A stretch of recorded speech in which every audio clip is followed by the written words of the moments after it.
explosive new reporting severely undercutting President Trump's claims about Iran's missile capabilities. According to the New York Times, assessments show that Iran has restored operational access to 30 of the 33 missile sites along the Strait of Hormuz, which could threaten U.S. warships and oil tankers.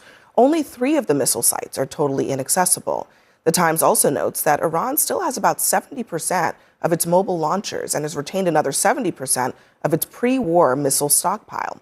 And as the war drags on, even some of the biggest hawks are beginning to lose patience. I don't trust Pakistan as far as I can throw them.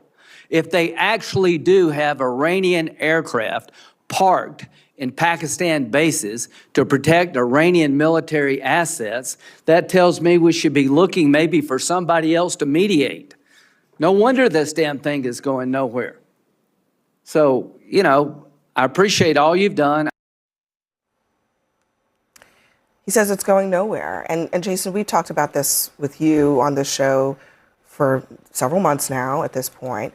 And we have been told that by this point, they would have to capitulate, that the blockade alone would force them to the negotiating table.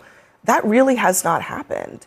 And not only that, but they're rebuilding their missile capabilities. They still have all the nuclear material in their possession. So, as Adam often asks, what are we getting from all of this bombing?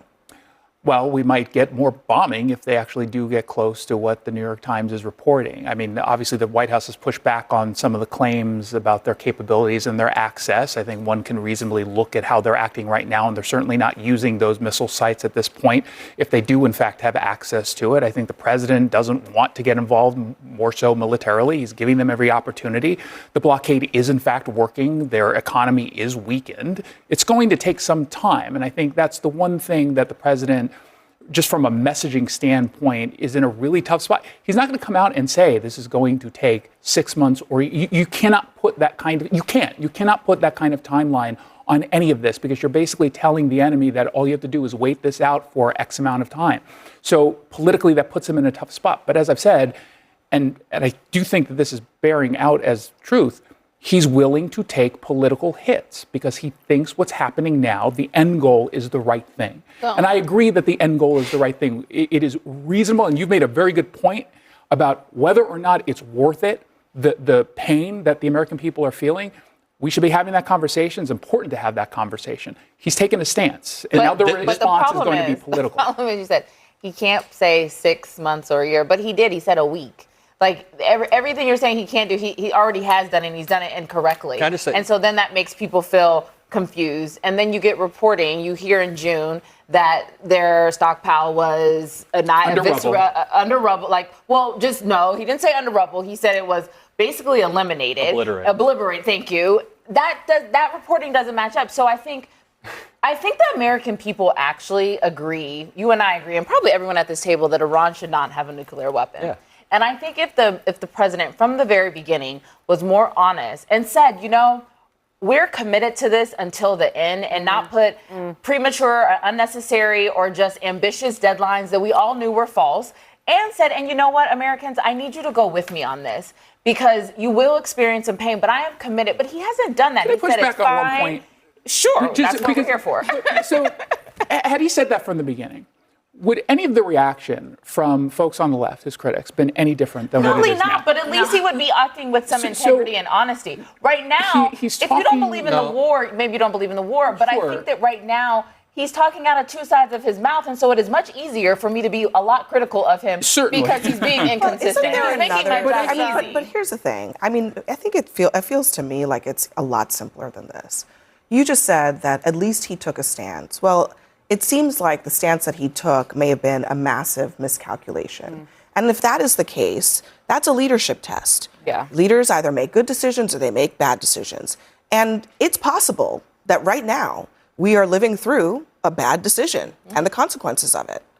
That seems like the simplest contrast that's out there. I think so, and I think it's going to have ramifications not just at home, but really for America's place in the world, because a lot of other countries, adversaries and allies alike, are looking at this decision and being like, wow, this was so off base. This was, we've seen reporting his own cabinet was saying, unless you can be sure that people are ready to rise, and there is a figure, an internal figure within the country, which there isn't, that can rise up and kind of really, own what could be a counter-revolution, it's not going to work, and it's going to just carry so much pain. It also makes us look, frankly, the U.S. military look as though they're not prepared for a new age of warfare in which drones can simply take out, billions of dollars worth of battleships, in which, there's a commercial aspect to this. The insurers that actually back the ships that cart the oil through the Strait of Hormuz don't want to be there. They just don't want to be there at all. There are all kinds of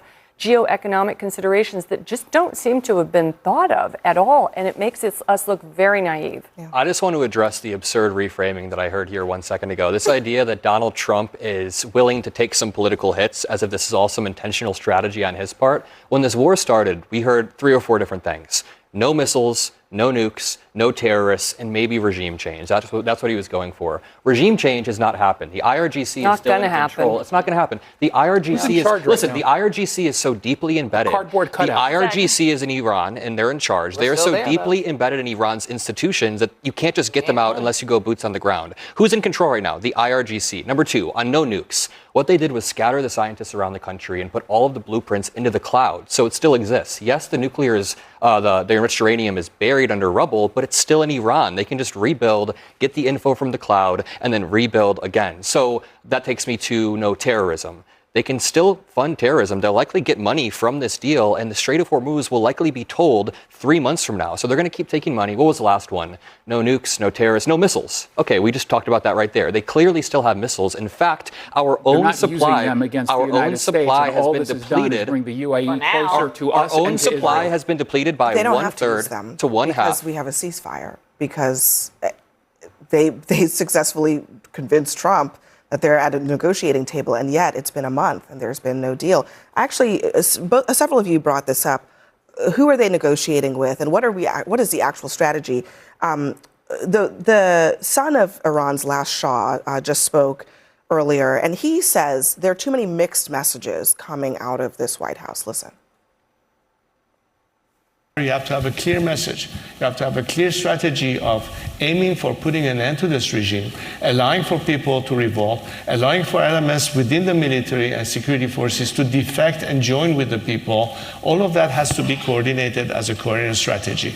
You cannot send mixed signals. On the one hand, say people need to rise, and at the same time say, wait, we are negotiating. It's confusing the hell out of everyone.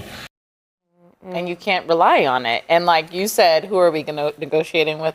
A cardboard cutout? That does not look good for the president. Well, if he is not you're losing a negotiation to a cardboard cutout. One of the earliest signs, Elizabeth. He eliminated everybody else. But that's exactly what I was going to ask you about, because one of the earliest signs of a potential miscalculation from the administration was that they acknowledged that all the people that they thought they could potentially work with, they had killed.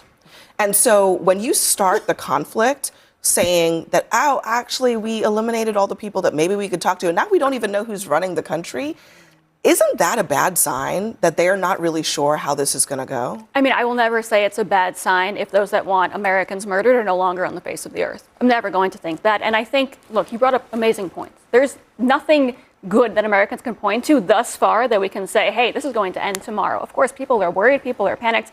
At the same time, everything you mentioned is still worth it if we make sure they can never have a nuclear weapon. It is very easy to sit here while we're all still on the face of the earth and we're all here and America's as strong as possible, but it's not that easy to say that, God forbid, they throw that bomb at us. We have no idea what could happen. Just clarify what the Iranian regime is. It's not one person, it's not their Navy, it's not their Air Force, it is the Islamic, it is the IRGC. The IRGC Navy absolutely does exist. That's why the strait is still closed. But the IRGC is deeply embedded within the institutions, and former IRGC members actually inhabit the banks, the colleges, all the institutions within Iran, and they have an incentive to never let their power go because they were seen committing awful acts. So you have I think they're built for this moment. The IRGC is absolutely built for this moment. And this is something that I think the president, let me just say, I think the president is used to dealing with other transactional individuals and even other transactional countries, frankly, like China.